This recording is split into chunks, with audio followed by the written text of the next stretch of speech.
So this fellowship of the local church, when other people saw them, they recognized them as Jesus people, ones who had been with Jesus. So ఈ సంఘాన్ని లేకపోతే ఈ సహవాసాన్ని చూసినప్పుడు సంఘాన్ని వెలుగున్న వారు ఎవరు గుర్తించారంటే యేసుతో కూడా ఉన్నవారు వీళ్ళు అని గుర్తించారు.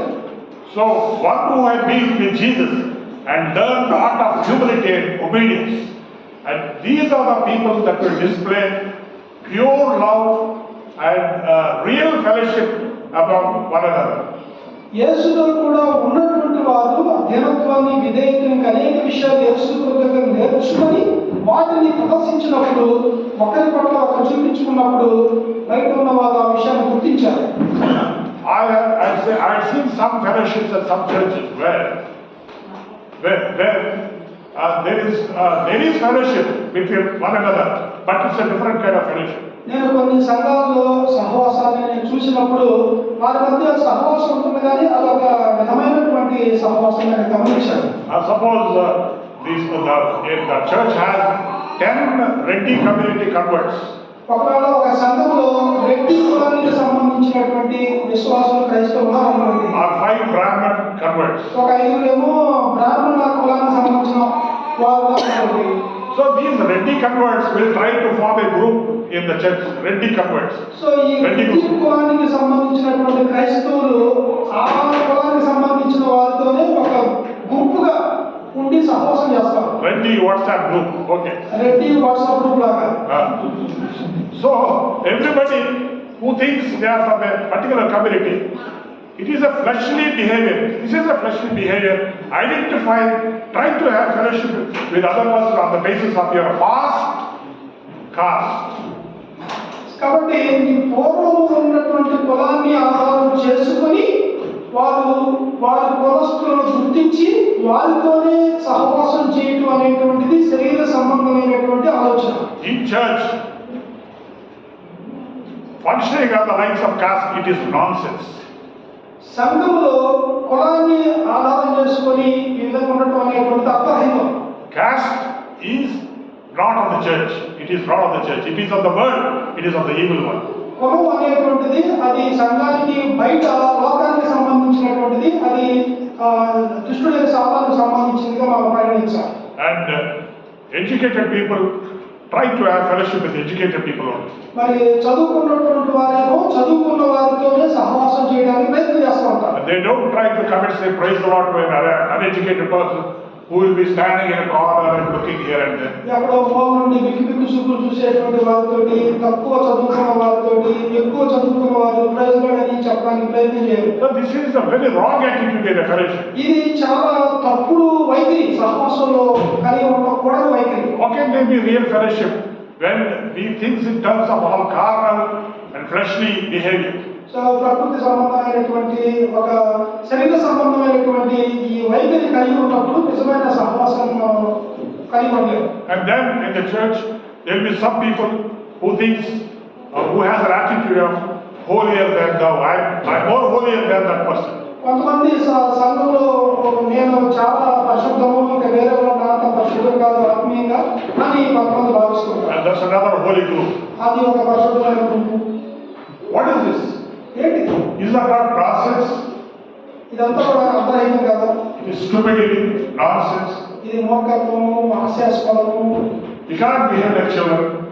మన దేవుని పిల్లలుగా మనం You can't behave like that. We have to, love one another, understand one another, fellowship with one another with all your heart, keeping aside your degrees, your jobs, your status, your caste, and other considerations. మనకున్నటువంటి కులం కావచ్చు, జాతి కావచ్చు, మనకున్నటువంటి చదువు కావచ్చు, మనకున్న ధనము కావచ్చు, సంపత్తి కావచ్చు, వీటన్నిటిని పక్కన పెట్టేసేసి ఒకరిని ఒకరు అర్థం చేసుకొని ఒకరికొకరు ప్రేమతో సహవాసం చేయాలి సంఘంలో. So somebody, if you think you are a mature believer in the church, ఒకవేళ ఎవరైనా పరిణతి చెందినటువంటి విశ్వాసిగా నీవు సంఘంలో ఉన్నావు అనుకుంటే you should always observe the people in the church. ఆ పరిణతి చెందిన విశ్వాసుకున్న వ్యక్తి సంఘంలో ఉన్న మిగతా విశ్వాసాన్ని గమనిస్తూ ఉండాలి. Why is that sister so lonely there? Why is it that brother so lonely there? Why nobody is talking to them? Why nobody is saying praise the Lord to them? అక్కడ ఆ సహోదరి, ఇక్కడేమో ఈ సహోదరుడు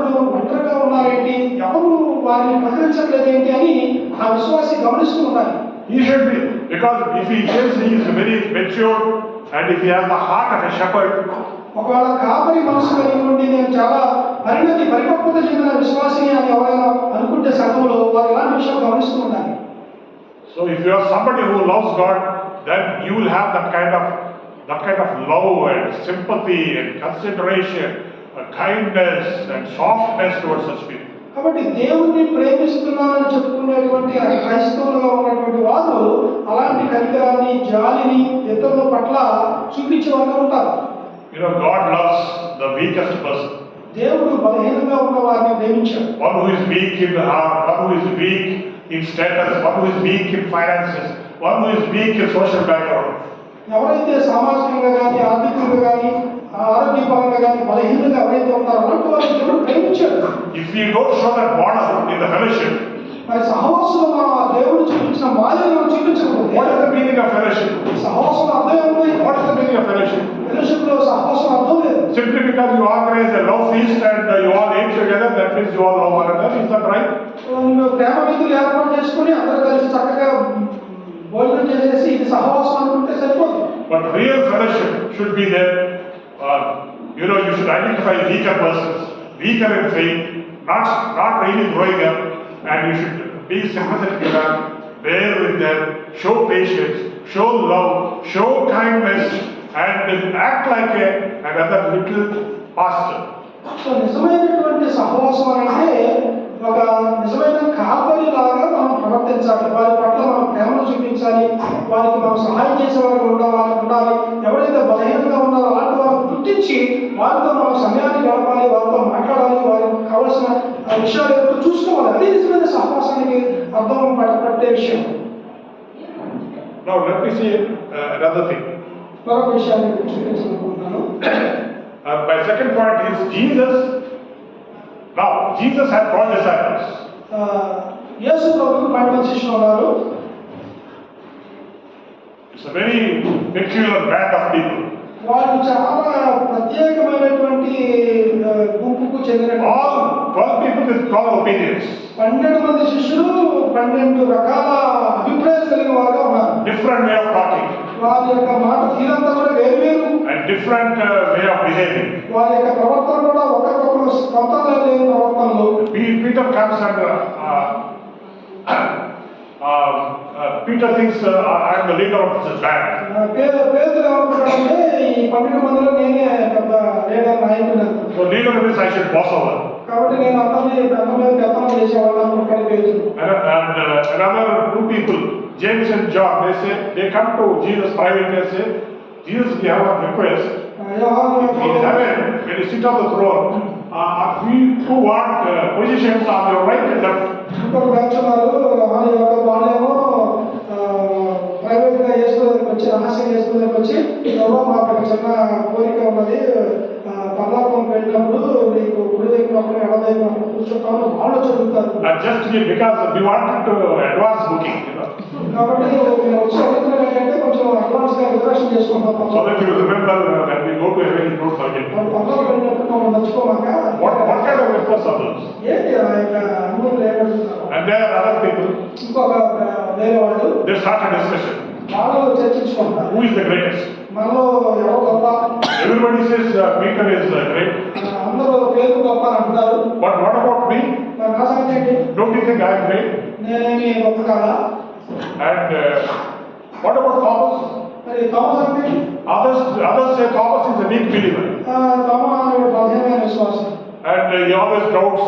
ఎప్పుడు వాడికి అనుమానాలు ఉంటాయి. And he doesn't go deeply in his relationship with God. దేవుడితో మొదలైనటువంటి ఆ బంధంలోకి వెళ్ళవు. Always doubts God's love. ఎప్పుడు దేవుడి ప్రేమని అనుమానం పడతా ఉంటాడు. But that Thomas, he is our guru in India. He came to India. మరి ఆ థామసే మనకి మన భారతదేశానికి వచ్చాడు, మన దూరం తీసుకున్నాడు. Not that original Thomas. Original Thomas కాదు.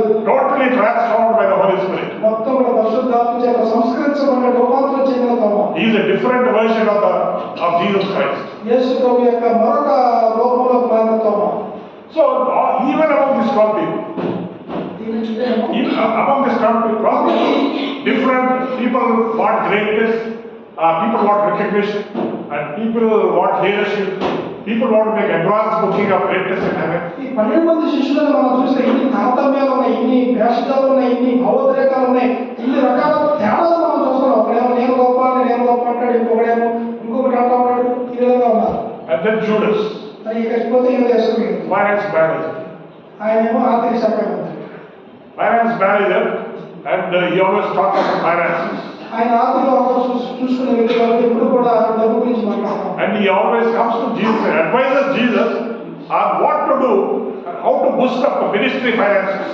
కాబట్టి ఆయన ఎప్పుడు యేసులకు సలహా చెప్తా ఉంటాడు. ఏ విధంగా ఆర్థిక వాదాలు మనం బాగా పెంపొందించి ఖజానాన్ని బాగా కడకలాడుతూ ఎట్లా చేసుకోవాలని యేసు గురించి మాట్లాడుతూ ఉంటాడు. He gives Jesus ideas how we can constitute committees in every village with like-minded people so that they will generate some money and send money into our treasury. ఈ యేసుక్రీస్తు వచ్చి యేసుకు వచ్చి సలహాలు ఇస్తూ ఉంటాడు. యేసుకే మనం ఆయా ప్రాంతాల్లో మనం ఏ విధంగా కమిటీలు పెట్టి డబ్బులు బాగా మనం రాబట్టుకోవడానికి ఏం చేయాలి అని మాట్లాడుతూ ఉంటాడు. So really this a different band of people with different convictions, different thoughts, different ideas, and they made things very hard for Jesus to handle all these people with fleshly behavior. రకరకాల ఆలోచనలు అభిప్రాయంతో రకరకాల వ్యక్తుల్ని యేసు ప్రభు శిష్యులుగా పెట్టుకున్నాడు. వాళ్ళందరూ కూడా ఒక డిఫరెంట్ బ్యాండ్ ఆఫ్ పీపుల్ మధ్యలో.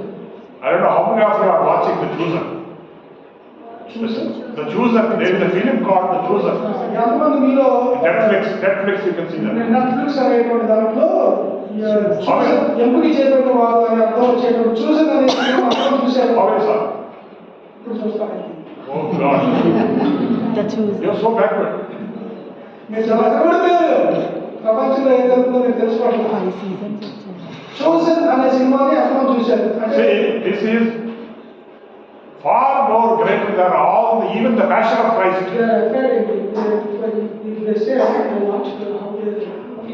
Okay. Oh.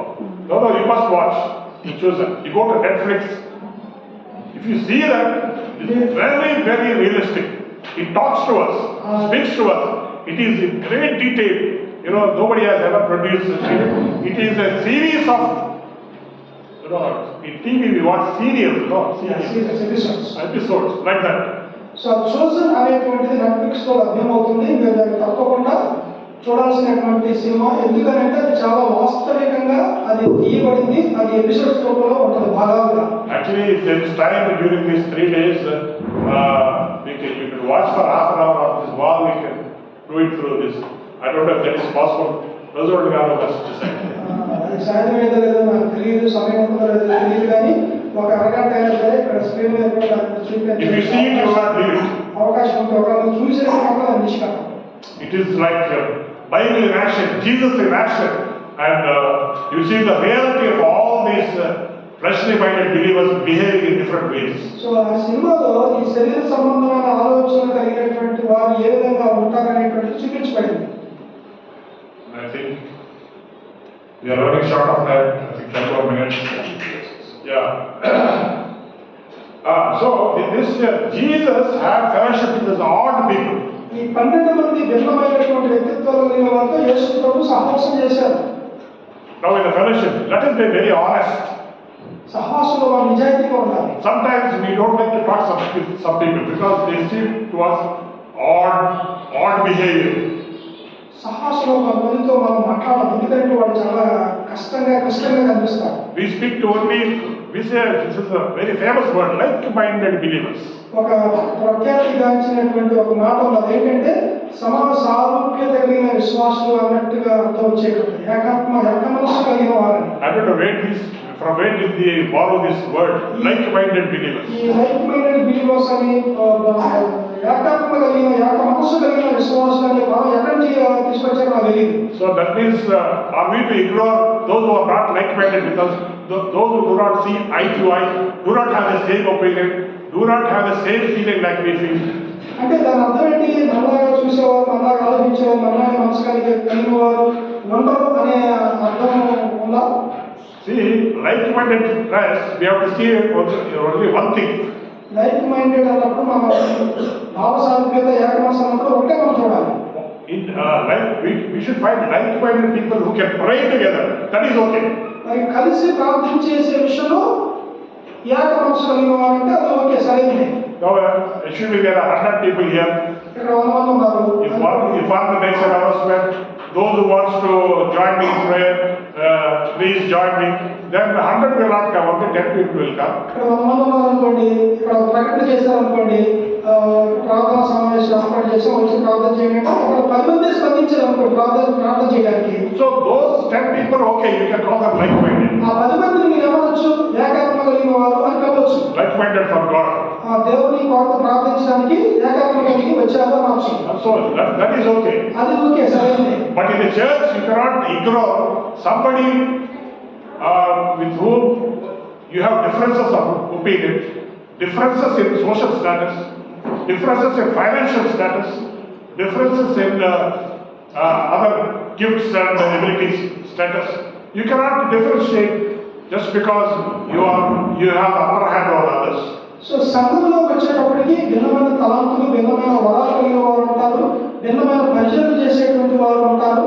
అలాగే సంఘంలో వచ్చేటప్పటికి ఉన్నతమైన సామాజికంగా, ఆర్థికంగాను ఇంకా ఆయా రంగాల్లో పైన వారు ఉన్నారు, కింద స్థాయిలో ఉన్న వారు ఉంటారు. కాబట్టి మరి ఇలాంటి తారతమ్యాలను బట్టి మనం వారిని వెలుసు చూడకూడదు. So there is lot, to demonstrate in action, put into action what we believe in the church. So సంఘంలో మనం ఏదైతే నమ్ముతామో దానిని ఆచరణలో పెట్టవలసిన విషయాలు అనేకమైనవి ఉంటాయి. If we cannot be a model to our own believers or church circle, how can we be a model to others? సంఘంలో ఉన్న మన తోటి విశ్వాసులు ఎవరే మనం మాదిరి చూపించలేకపోతే సంఘానికి వెలుగులో ఉన్న వారి యొక్క మాదిరి మనం ఎలా చూపించగలుగుతాం? Oh, the church is like a big community, it's a big university.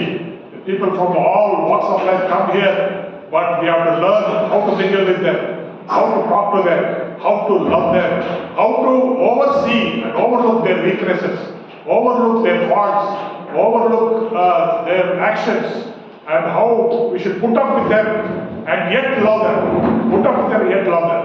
సంఘం అనేసరికి ఒక స్కూలు, లేకపోతే ఒక యూనివర్సిటీ, ఒక కమ్యూనిటీ, ఒక పెద్ద community.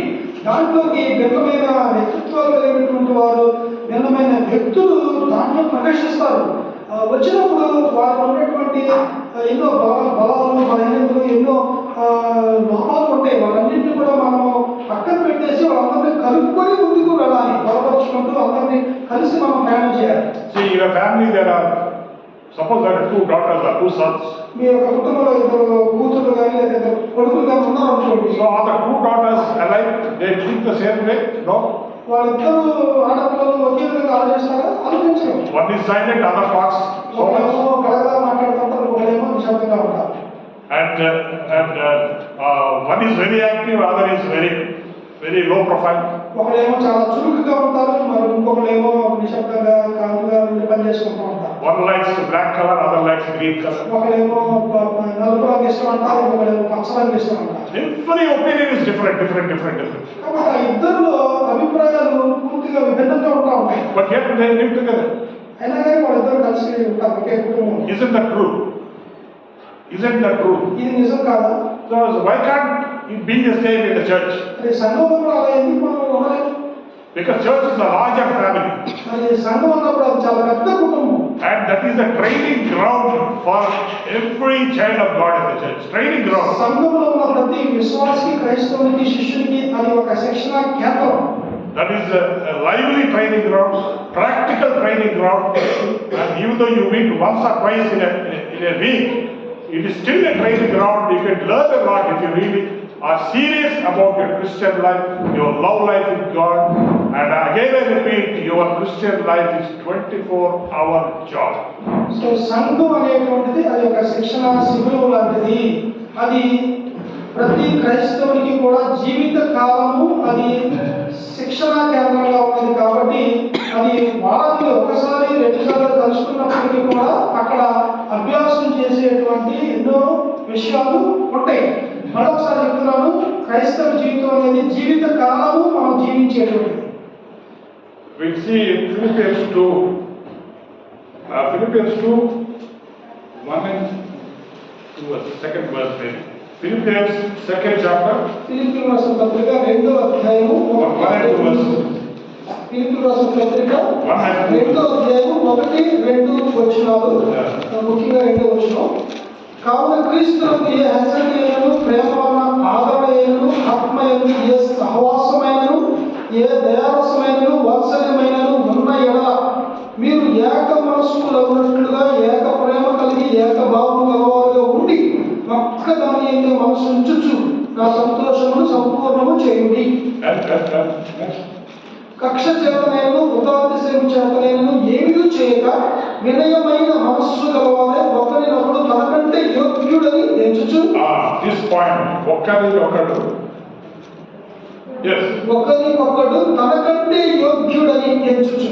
Yeah, it says here, esteeming the other in the fellowship better than himself or herself. సహవాసంలో ఉన్నప్పుడు ప్రతి ఒక్కరూ కూడా తనకంటే తన పొరుగు వ్యక్తి ఎక్కువ అని భావించాలి. Esteeming the other person, not yourself. నీవు కాదు, నీకు ఎదురుగా ఉన్న మరొక వ్యక్తిని ఎక్కువగా ఘనంగా చూడాలి. Esteeming my co-brother, my co-sister as somebody more than me. They should be honored more than I honor myself. So నన్ను నేను ఘనపరచుకోవడం, గౌరవించుకోవడం కంటే కూడా నా తోటి సహోదరుడు, నా తోటి సహోదరిని నేను ఎక్కువగా ఘనపరచాలి, గౌరవించాలి. What a brand of Christianity that Jesus preached. ఏమి బోధని యేసు ప్రభువు క్రైస్తవానికి ఇచ్చింది. His teachings produced literally a revelation in the world. ప్రపంచంలో విప్లవాన్ని తీసుకొచ్చిన ఆయన బోధలు. He said, love your enemies. శత్రువులు ప్రేమించమని చెప్పాడు ఆయన. Do good to them that hate you. Are you listening? మిమ్మల్ని అసహించుకునే వాళ్ళని ప్రేమించమని చెప్తున్నాడు. Oh, I have one talent. నాకు ఒక మంచి తలాంత్ ఉంది. I can see your faces and tell you whether you are here or somewhere. మీరు మీ ముఖాలు చూసి మీరు ఇక్కడ ఉన్నారో ఇంకొక చోట ఉన్నారో చెప్పగలను. I am seeing some faces of sisters, some brothers. Some of them are not here. They are easily getting diverted. కొంతమంది సిస్టర్స్, కొంతమంది బ్రదర్స్ వారు ఇక్కడ లేరు. వారు చాలా తేలిగ్గా పక్కకి వెళ్ళిపోతారు మనసులో. So that's not good. అది మంచిది కాదు.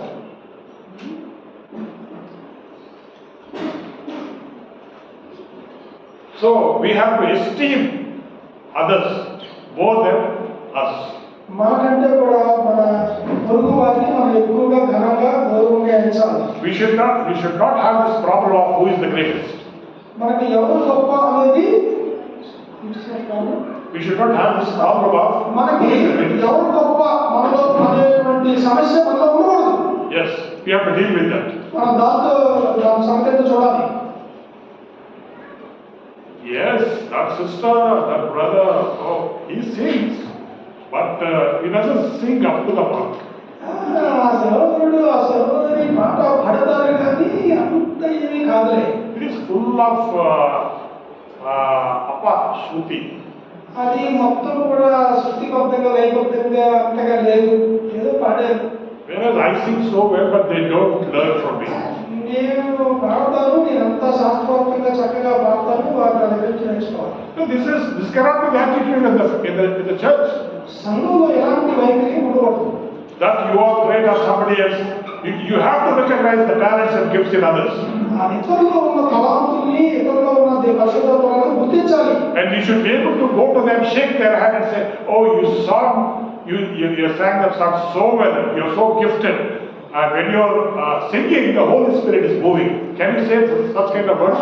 నీవు మా దగ్గరికి వెళ్ళి వారు పాడుతున్నప్పుడు పరిశుద్ధాత్మలో నేను కదిలించబడ్డాను అని చెప్పగలగాలి. షేక్ హ్యాండ్ ఇచ్చి వారిని అభినందించాలి, చెప్పగలరు. Oh brother, your testimony is so good. ఓ బ్రదర్, సహోదరుడా, మీ సాక్ష్యం చాలా బాగుంది. See, although you are a recent believer, నీవు నూతనంగా వచ్చిన విశ్వాసి అయినప్పటికీ but some of the points you made, they are really fantastic.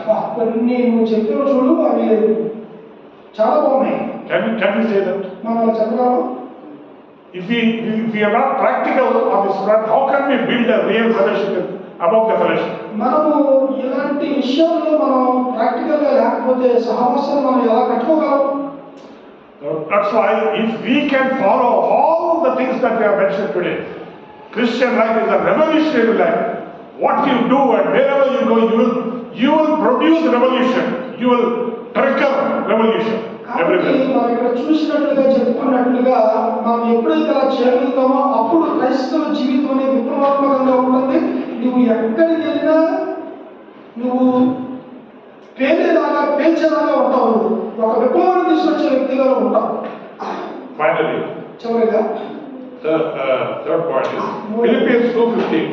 Philippi రాసిన పత్రిక 2:15 మీరు మూర్ఖమైన వక్రజనం మధ్య నిరపరాధులను నిష్కలంకులను అనిందీనులైన దేవుని కుమారులు ఉన్నట్లు సడుగులు సంశయములు మాని సమస్త కార్యములను చేయండి. So how do we live? We have to live as blameless, harmless. మనం ఎట్లా జీవించాలంటే నిరపరాధులుగాను నిష్కలంకులుగాను అనింద్యులుగాను జీవించాలి. Yes. We have to be above reproach, and you have to be harmless, and you have to be blameless. మనము నిరపరాధులుగా ఉండాలి, అనింద్యులుగా ఉండాలి, నిష్కాములుగా ఉండాలి, అన్నిటికంటే చాలా పైన మాన్యులుగా ఉండాలి. So blameless is nobody should be easily able to point out at you. మరి నిరపరాధం ఉన్నటువంటి ఎవరు పడితే వాడు నిన్ను వెలుగు చూపించేటట్లుగా ఉండకూడదు. Secondly, you have to be harmless. రెండోదిగా చూసినట్లయితే నీవు Harmless. అంటే నువ్వు అపాయకర కార్యవ్యక్తిగా ఉండాలి. Harmless means you should not be dangerous person. అదే చెప్పు. Dangerous. Okay. నువ్వు ప్రమాదకరమైన వ్యక్తిగా ఇతరులకి హాని చేసే వ్యక్తిగా ఉండకూడదు. So in the fellowship, you cannot do harm to another sister, another brother. సహవాసంలో ఇతరులకి నీవు హాని కలిగించే వ్యక్తిగా ఉండకూడదు. Talking ill of them in their absence. వారు లేనప్పుడు వారి గురించి చెడ్డగా మాట్లాడకూడదు. And then suddenly the sister comes, praise Lord sister. మళ్ళీ సమూహంగా మళ్ళీ అప్పుడు దాకా చెడ్డగా మాట్లాడే praise Lord sister. Praise Lord sister. Praise Lord sister. As sister goes and again you continue the same. మళ్ళీ అది అనగానే మళ్ళీ ఎక్కడ చెప్పుకున్నది మళ్ళీ చెడ్డగా మాట్లాడతాం. So don't talk ill of any sister or brother. మరి సహోదరుడు గురించి కానీ సహోదరి గురించి కానీ ఆ విధమైన చెడ్డ మాటలు. Don't be critical of others. మరి ఇతర విషయంలో ఏ విధంగా కూడా మనం విమర్శనాత్మకంగా మనం ఉండకూడదు. Well, you may think you are criticizing them on the basis of a fact. వారిని కనుక నువ్వు ఏదైనా ఒక విషయంలో విమర్శించేటట్లయితే ఒక నిజాన్ని బేస్ చేసుకొని You think there is truth in that. నువ్వు అనుకోవచ్చు దాంట్లో నిజం వాస్తవం ఉందని. Even if there is truth in that, ఒకవేళ దాంట్లో సత్యం ఉన్నప్పటికీ కూడా you are not to criticize that person in among a community of godly people. మరి దైవికమైన ప్రజల మధ్యలో ఆ వ్యక్తిని వాస్తవం ఉన్నా సరే విమర్శించదు. Cannot be critical of it, because if you are critical of that person, that means you are all one body in Christ, you are criticizing yourself. So మనందరం కూడా విశ్వాసంగా ఒక శరీరంలో ఉన్నాము అవిభాగాలుగా. కాబట్టి నీవు నీ తోటి విశ్వాసం విమర్శిస్తూ ఉంటే నిన్ను నీవే సహవాసంగా విమర్శించుకున్నట్లే. And another one thing, మరొక విషయం, the universal church, the body of Christ, సార్వత్రిక సంఘం గురించి మనం ఆలోచిస్తే it's full of diversities. సార్వత్రిక సంఘంలో చాలా భిన్నత్వాలు మనకు కనపడతాయి. Full of diversities. పూర్తిగా మనం భిన్నత్వాన్ని చూస్తాం. Different hundreds of servants of God, hundreds of servants of God founding churches on the basis of what they believe. మరి ఏదైతే నమ్ముతున్నారో యేసు ప్రభువునందు దానిని బట్టి ప్రపంచవ్యాప్తంగా సార్వత్రిక సంఘంలో ఎన్నో స్థానిక సంఘాలు కట్టబడతాయి. Do not and they do not see maybe eye to eye between one founder, another founder, one church, another church. But that's the fact is we are full of diversities in the body of Christ. So వందల మంది పాస్టర్లు కానీ సేవకులు కానీ వందల మంది సంఘాలు కడుతున్నారు. ఈ సంఘాలు కట్టేటువంటి వారు ప్రపంచవ్యాప్తంగా ఒకరికి ఒకరు తెలియదు, వాళ్ళు ఒకరికి ఒకరు చూసుకోలేస్తూ ఉంటారు, కానీ వేరువేరుగా వారు సంఘాలు కడుతున్నారు. But I will advise you one thing. మీకు నేను ఒక సలహా ఇవ్వాలనుకుంటున్నాను. Okay, we may believe in one thing, in one doctrine, one ideology. మనందరం కూడా ఒక సిద్ధాంతాన్ని ఒక విధానాన్ని మనం నమ్మి ఉండొచ్చు. Let's go forward like that. ఆ సిద్ధాంతం ఆ విధానాన్ని బట్టి మనం ముందుకెళ్దాం. But కానీ do not be critical of another servant of God, of another church who may not see eye to eye with you. మరి నిన్ను ముఖాముఖిగా చూడనటువంటి తెలియనటువంటి మరొక సంఘాన్ని లేదా మరొక వ్యక్తిని గురించి విమర్శించవద్దు. With so many diversities and differences in the universal church of Christ, God sees all of them as one, that they all obey me as one. So సార్వత్రిక సంఘంలో ప్రపంచవ్యాప్తంగా ఉన్న స్థానిక సంఘాలన్నిటినీ కూడా కలిపి దేవుడు ఒక్కడిగా చూస్తున్నాడు. So we have talked so much about the church, but the basics for all this starts from reciprocating God's love to us in the way that by loving God in turn. కాబట్టి మనం ఇదంతా చెప్పుకుంటున్నాం, ఇదంతటికి మూలము మళ్ళీ ఒకటే, దేవుని యొక్క ప్రేమ మన పట్ల ఏమైనది, అలాగే ప్రతిస్పందనగా మన ప్రేమ దేవుని పట్ల ఏమైనది అనేది ముఖ్యం. God was disappointed in Adam and Eve.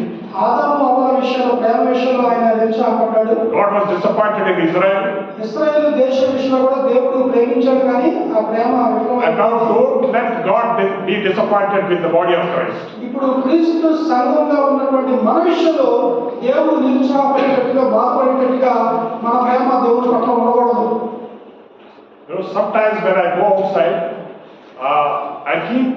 I often hear one film song coming in loudspeakers everywhere. నేను ఆయా ప్రాంతాలకు వెళుతూ ఉన్నప్పుడు ఒక పాట నేను లౌడ్ స్పీకర్స్ లో వింటూ ఉంటాను. There is a film song. అది ఒక సినిమా పాట. It says, అది ఏదో చెప్తుంటుంది, Prema Enta Madhuram. ప్రేమ ఎంత మధురం అని పాట. That's all right. ప్రేమ ఎంత మధురం, And Priyuralu Enta Kadinam. ప్రియురాలు అంత కఠినం, ఎంత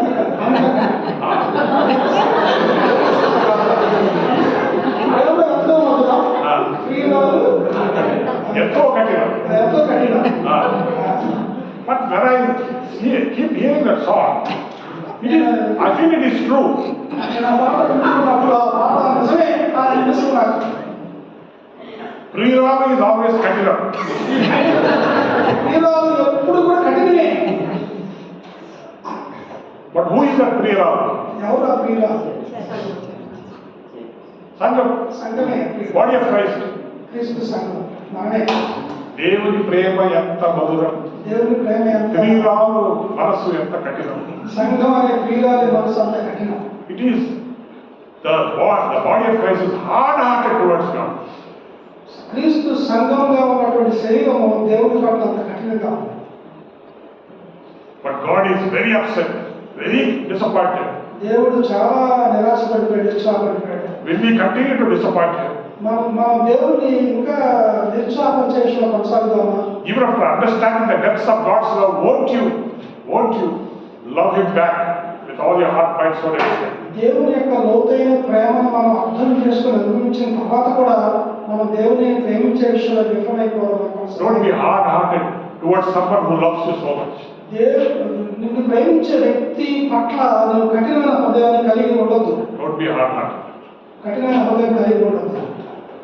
Because this relationship of yours with God only is going to make a lot of difference and impact your family, impact the church, impact the world. దేవుని పట్ల నీకు ఉండేటువంటి ప్రేమను బట్టి నీ కుటుంబం ప్రభావం చెందుతుంది. ఈ ప్రపంచం, సంఘం అన్నిటినీ కూడా ప్రభావం చేసేటువంటి వారంగా మనం ఉంటాం. దేవుని పట్ల మనకున్న ప్రేమని ఆధారం చేసుకునే ఇదంతా ఉంటుంది. Let's pray. ప్రార్థన చేసుకుంటాం.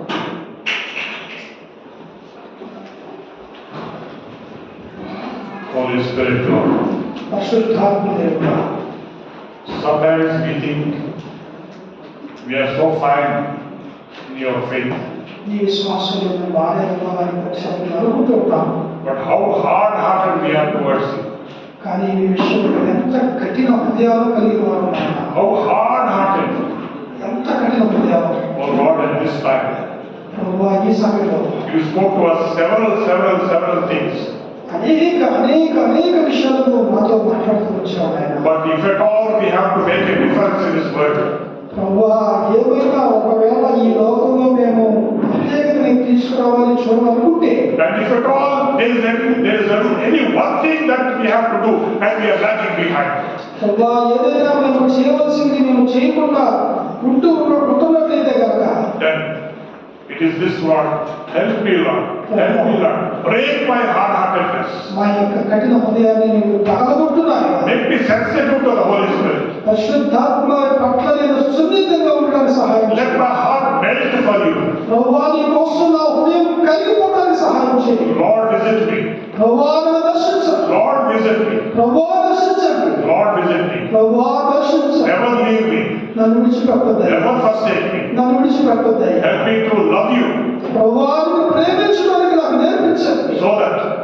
so that I can love my husband, my wife, ప్రభువా ఆ విధంగా చేయడం ద్వారా నేను నా యొక్క భర్తని, భార్యని, పిల్లల్ని ప్రేమించగలుగుతాను. yes, and in turn Lord, so that I can love every member of the church beyond their status and other considerations. ప్రభువా తద్వారా సంఘంలో ఉన్న విశ్వాసం యొక్క మరి విషయంలో కూడా ఆయన వారు ఉన్నటువంటి ఏ స్థితిలో ఉన్నప్పటికీ కూడా ప్రభువా నేను వారిని ప్రేమించగలుగుతాను. Help me Lord, నాకు సహాయం చేయి. I am weak, నేను బలహీనుడు ప్రభువా. it's not by my might, it's ఆయన not by my power, నా శక్తి నా బలం కాదు but it's by thy spirit. ప్రభువా, కేవలం మీ ఆత్మ ద్వారానే మీకు ఇది సాధ్యమవుతుంది. Lord, if at all I am making any meaningful prayer in all my life, today I am making a meaningful prayer. Listen to me. ప్రభువా ఆయన ఎప్పటి వరకు నేను ఎలాంటి ప్రార్థన చేసినప్పటికీ ఇప్పుడు మాత్రం ఆయన ఒక అర్థవంతమైన హృదయపూర్వకమైన ప్రార్థన నేను చేస్తున్నాను. ఆయన వినండి. I want to love you. ప్రభువా నేను మిమ్మల్ని ప్రేమించాలనుకుంటున్నాను. All my heart, mind and strength. నా పూర్ణ హృదయంతో, పూర్ణ మనస్సుతో, పూర్ణ శక్తితో నేను మిమ్మల్ని ప్రేమించాలని ఆశపడుతున్నాను. And you said, Lord, whatever work you started in my life, continue it until the day of Jesus Christ. ప్రభువా నా యొక్క జీవితంలో మీరు ప్రారంభించిన పనిని యేసు ప్రభు రాకడ వరకు కొనసాగించమని ప్రార్థిస్తున్నాను. Jesus' name. యేసు నామములో ఈ మనవులన్నీ అడిగి వేడుకొనుచున్నాము తండ్రి. Amen. Amen. Thank you, God bless you. దేవుడు దీవించునుగాక. అనుకుంటున్నాను.